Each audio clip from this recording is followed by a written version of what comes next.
Let me start by saying that the number of homeless people in the U.S. has never been lower than 500,000 in the last 20 years. And yet, the U.S. has over 1.5 million vacant homes.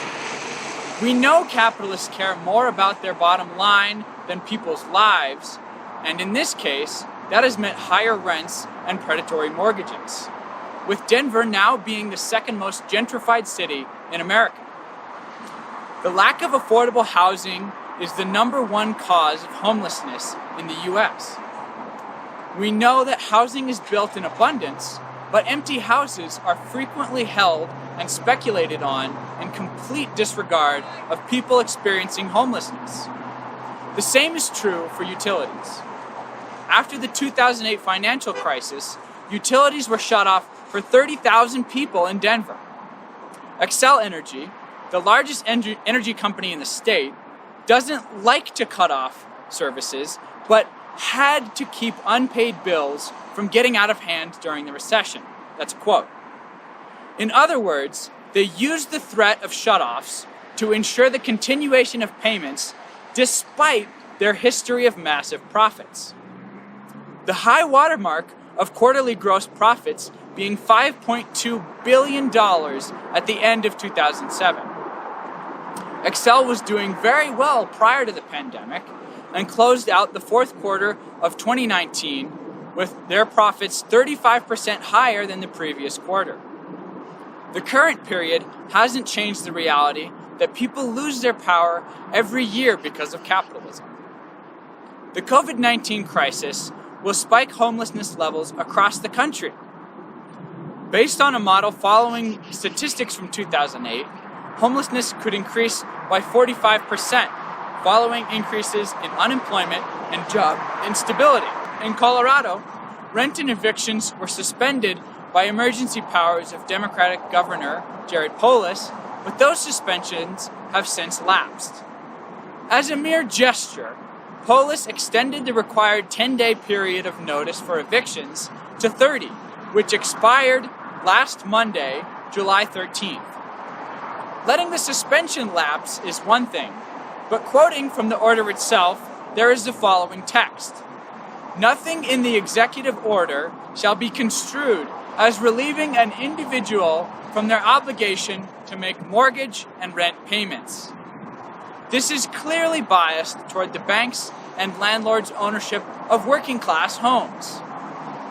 Despite unprecedented numbers of workers out of job and in the midst of a prolonged historic pandemic, the state of Colorado is unsurprisingly allying with the ruling and propertied classes.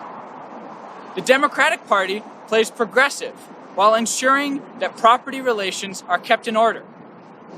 Jared Polis is, after all, himself a capitalist, profiting from the dot-com bubble just before the turn of the century, and more recently, becoming the first member of Congress to accept donations in Bitcoin.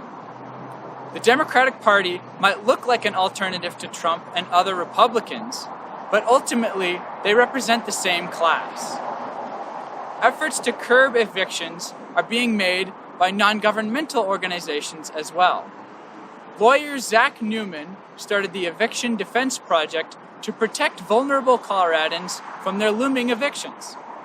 In June, more people paid their rent on time than in May, but the Census Bureau reported that 29% had to use savings or revenue from sold assets, 21% used economic impact payments, and 15% relied on loans to make ends meet last month.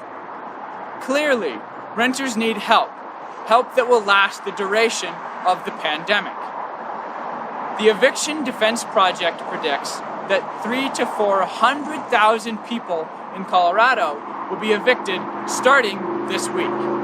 Colorado ranked 13th out of states for homelessness populations in 2019 and is looking to drastically increase its rank. While admirable, the efforts of NGOs are completely inadequate for tackling the tsunami of evictions that are about to hit our communities. Experts say there are between 20 and 28 million Americans facing eviction between now and September, which is almost 3 times as many people who lost their homes in the years following 2008. No reforms or well-intentioned organizations have the power to save workers from the evictions on the horizon. The obstacle facing tenants and homeowners is clearly private property. To keep a roof over the heads of soon-to-be displaced Coloradans, we need our own workers' party. Private property and the capitalist state must be scrapped.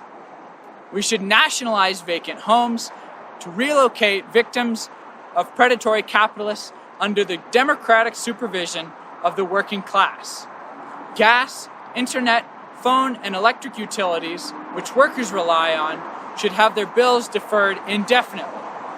However, to accomplish all of these pressing demands requires a revolutionary party of the working class with a socialist program.